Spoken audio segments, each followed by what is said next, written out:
Hi folks, thanks for spending some time again with me today.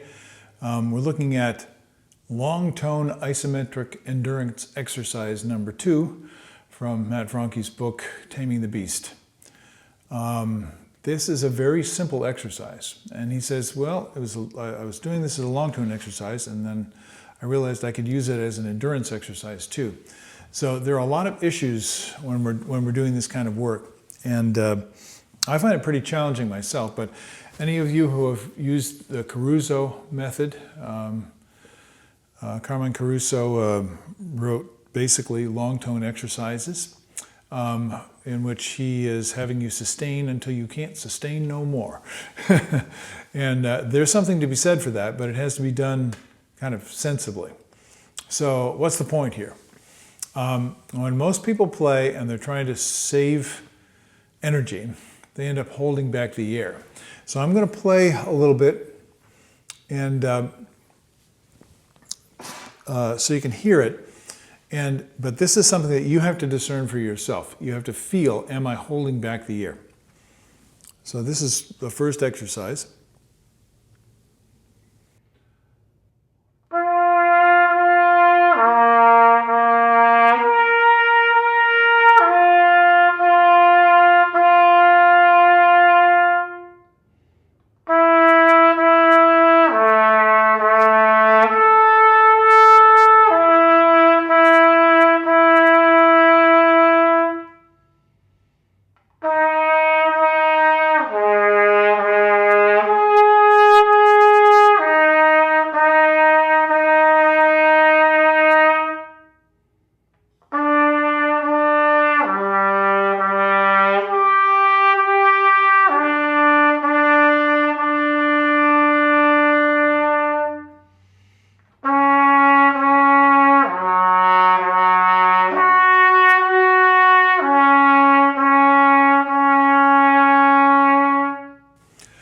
And that goes on for a long time.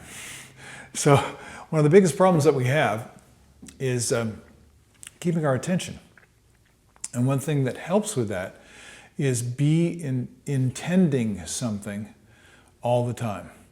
And also you can be monitoring things. For example, you're monitoring outside. What does it sound like in the room?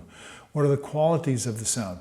Is the sound even? Is it consistent? Is it stable? Things like that. Really, really, really helpful, because that gives your body a very simple target, and you're not thinking about what you're doing. You're just listening to the qualities and letting your body figure it out, which is the best way to practice. And then you have internal things like, am I holding tension in the breathing system? Now, this is a very common problem, especially if we're playing at, mezzo piano and softer dynamics. We're trying to conserve energy. When we conserve energy, we have a tendency to hold the air back.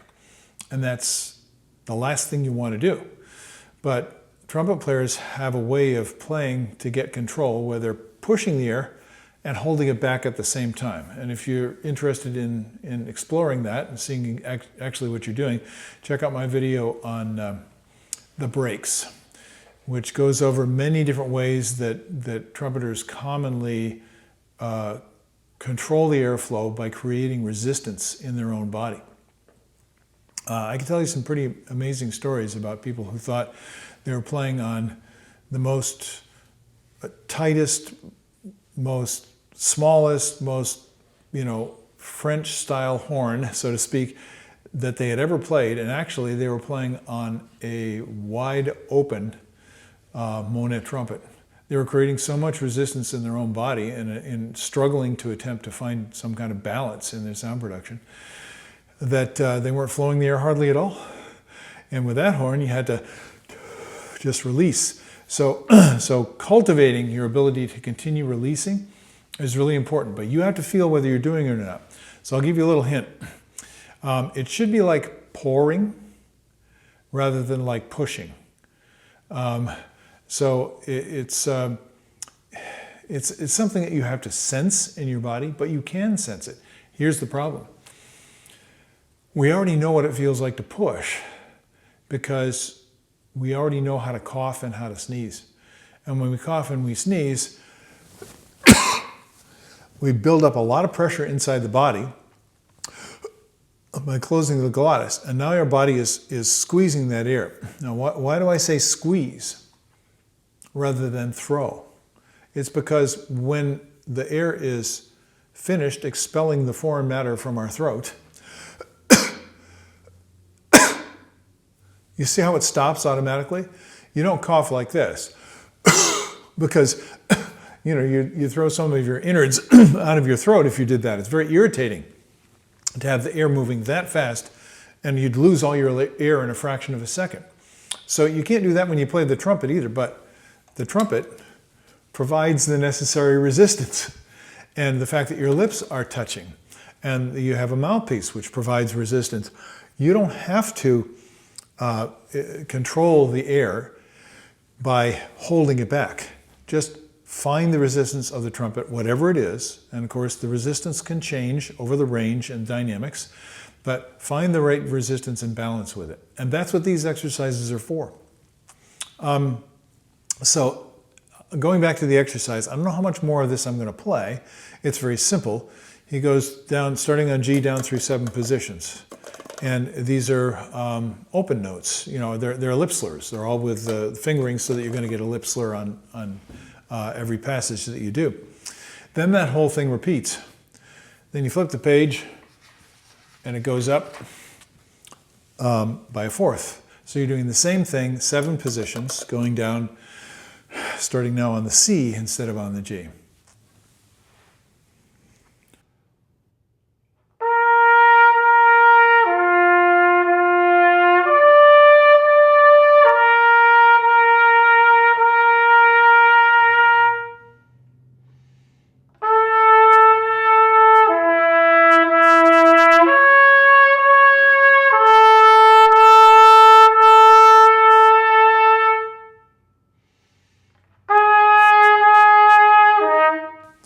Now, I'm going to quit because I know you don't want to hear me do that over and over again. But actually, if I did it well, I'm not sure how well I'm doing it right now because, oh my goodness, it's 3 o'clock and I haven't eaten anything yet today because I've been running around like a crazy person. But I decided I wanted to get these done, so here we are. So that may be the reason why you think I'm a little loopy because I'm talking so much, but there you go. So then he goes up to an E. And so these are very simple exercises, but the main challenge is, can I stay with it? And for me, what helps me the most is if I aim at a musical target. Now, even the first one,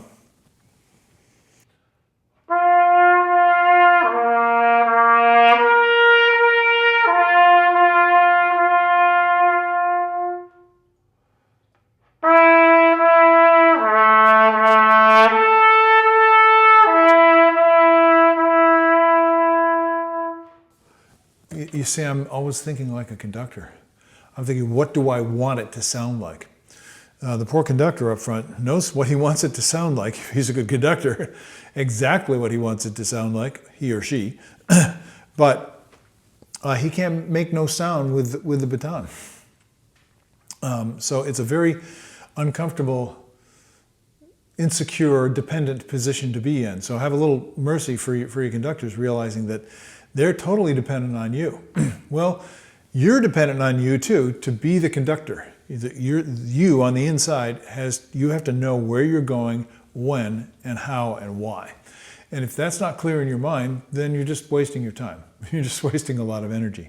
So I'm always feeling the movement of the music, the shape of the music. I'm always finding a phrase in the music. If you can't do that, that's something to listen for. You have to have a good reference from listening to great music. So what are some of the musical targets? Line, which is that connected flow of sound, which has a sense of direction and a sense of shape. So that's one of the ingredients. The sound itself. If I'm just sustaining a note and I hear the beauty in the sound and I'm enjoying the beauty in the sound,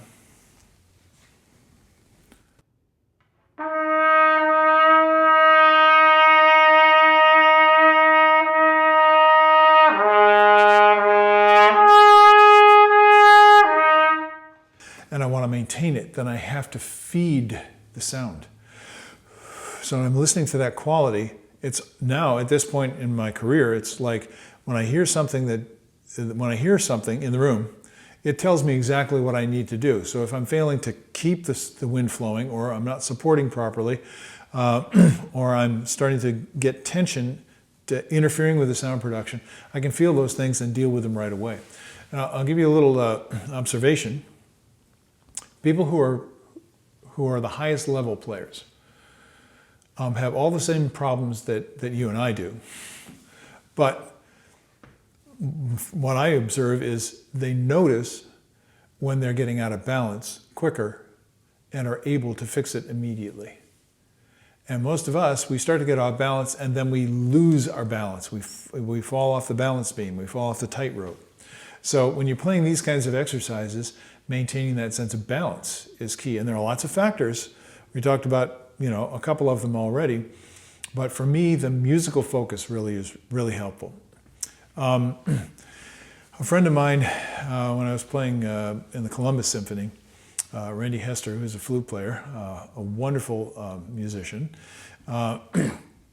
He's retired now, as many people my age are, and some of us don't know when to give up. But he said, before I left the orchestra and I came to Boston, he said, just keep playing beautiful intervals. And that was so encouraging to me. It was like, oh, he noticed that I'm being very intentional about or I play the notes. I can't hear him. He's sitting in front of me. I'm playing the trumpet. I'm covering him up with my sound. But, when you do that, when you're hearing those intervals, and Mr. Franke's books they're really based on that. They're based on harmonic hearing the interval relationships in a harmonic context. So I won't get into the theory about that. This is all direct experience. But if you listen for it and you start to begin to taste it, then you're always tasting that, so that gives you a target. It's a musical target. It's a beautiful interval. Let's see. Oh yeah, something I forgot about totally was the release, the rest. Most people rest. Well, yes, we're not playing at the moment, so physically we're pausing. We're not engaged in making the effort, but the mental effort never stops. The time keeps going. The connection with your intention for the next thing keeps going, and how you release becomes very important. So always listen to the release and release directly into the rests. That's a musical thing to do. Okay, enough musical stuff. Let's talk about physical targets. Let's see, keep the opening free and focused. What does that mean? Well, let me show you. If I just do a free buzz,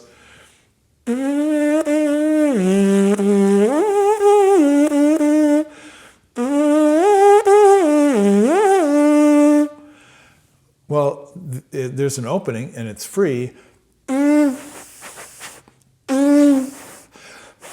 When I stop buzzing, you can hear that there's a fair amount of air flowing through there. Now, how much air, we won't get into the mechanics because it's completely different as soon as the mouthpiece goes on your lip. But the fact is, what most trumpet players are doing is this.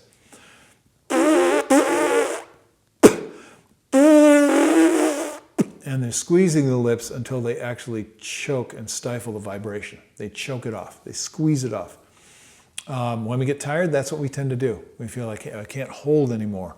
When we're feeling insecure about our accuracy, we tend to tighten up and hold on. And so this is learning, it's basically learning how to fly. The embouchure is, like an airplane in the air, like a kite on the breeze, is learning how to fly on the air stream. So even when I'm doing this,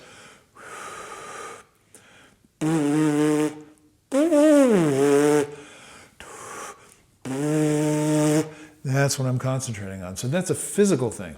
The more you can find that, the better you're going to play. The better you're going to play. Something else that really causes people a lot of problems, I'll demonstrate it to you right now. I'm going to play the way I would normally play. Actually, I'm going to play poorly. I'm really good at playing poorly. So let me try that.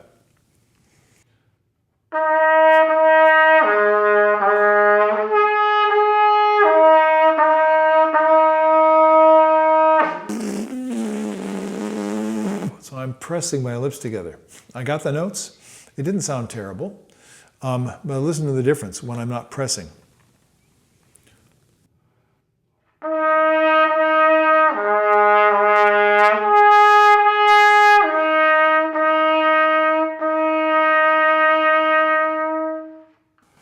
See how much more free and liquid the sound is? And I got to tell you, it feels 1,000% better than the first way. The problem for most of us is we get accustomed to squeezing, pressing, choking. So we're holding tension all the time. These exercises are great for learning how to stay loose. And that is the secret to endurance. Don't lock. Any pitcher will tell you this when they go to, if they're throwing 95-mile-an-hour fastballs over and over again, at some point the muscle glycogen gets burned up, and you don't have the same kind of control. And when you don't have control, you start trying harder and harder, and then the manager walks out to the mound and takes you out of the game. So we have to learn how to recognize that that's happening before we get into trouble, right? And try and maintain and find our balance. So where should you look for relaxation? Most people hold tension in their jaw. A lot of people hold tension in their shoulders. People hold tension in their neck. And all these tensions accumulate. A lot of people holding tension in their hands. The hands should be very relaxed and just in the right position to simply support the trumpet. No big deal, right? Okay. So, what are some other things that we should... Oh, the tongue. The tongue and the jaw and the throat muscles. Those are the key things that have to be relaxed. So if we're going... And I got pretty free airflow, but those muscles, those pharyngeal muscles are tight. That affects the sound. And if you learn how to recognize it by your ear, you don't have to think about any of that stuff. Just keep letting go and letting go and letting go until you have totally free air, and you're going to be a happy trumpet player. I guarantee it. The hard part is recognizing the difference and then practicing to say, nope, that's the old way. What's that feel like? Oh, that's not good. Oh, this is the new way. Wow, that's way better. And compare them side by side, and then keep doing it the new way. Once you recognize the old way, keep doing it the new way, and then you're free. You'll replace the problem habit with a good habit. Oh yeah. One thing before I leave, you have to make decisions. So I took the mouthpiece off during the rest. Now, Mr. Franke does not say to keep the mouthpiece on, but Caruso does. So did I keep it on? I don't even know right now. Huh, that's interesting. I think I was playing it, I might have been keeping the mouthpiece on, but I'm relaxing in between. You don't want to hold tension during the rest. Well, you can hold the position. You can keep the mouthpiece touching the lip, or the lip touching the mouthpiece, if you want to think of it that way.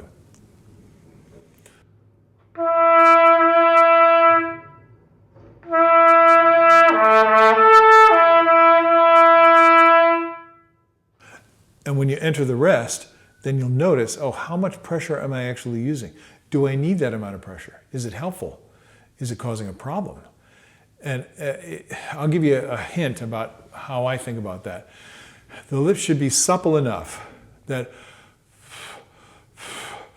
the air kind of carries the lips to the mouthpiece. Most people are playing with their lips kind of locked and holding tension all the time. And some tension is necessary. You have to maintain position. You have to deal with a lot of air pressure behind the embouchure sometimes, especially when we're playing in the upper register. But tightening the aperture is not what you want. So these are some of the mechanics that you can work on a simple exercise like this. And that's why I'm doing these. It's not just for the sake that this is a wonderful collection of exercises, but there are places where they're so well constructed that they almost make you focus, if you know what to focus on the things that you need to improve. Take things one at a time, be patient, enjoy the good sensations, enjoy the good sound, enjoy the satisfaction and the feeling of pride in your achievement that comes from making progress in your practice session. That's what's going to make all the difference. So am I going to hold the mouthpiece on? Yeah, I'll try to do that without increasing the pressure, as Caruso says. No, just leave it there. And you may feel like you have to change your arm. No, don't change anything. That's really the whole point of Caruso. I did Caruso when I was younger a lot. And I don't do it anymore because I don't feel like I need to. But it is very helpful. I would do this instead because it's Caruso-like, but it's more flexible. And that's why Matt wrote this exercise. Because as you're doing these wider intervals, it keeps your chops supple. Okay, that's a lot to think about. But I encourage you again, don't think. What you want to do is listen, feel, and aim at specific goals. Be honest with yourself. Record yourself. And then you can take satisfaction that, oh, I sounded better this week than I did last week. That's good. So go and do your work. And when you're ready, come and join me again. We'll work on some more stuff. See you later on. Have a great day. Bye-bye.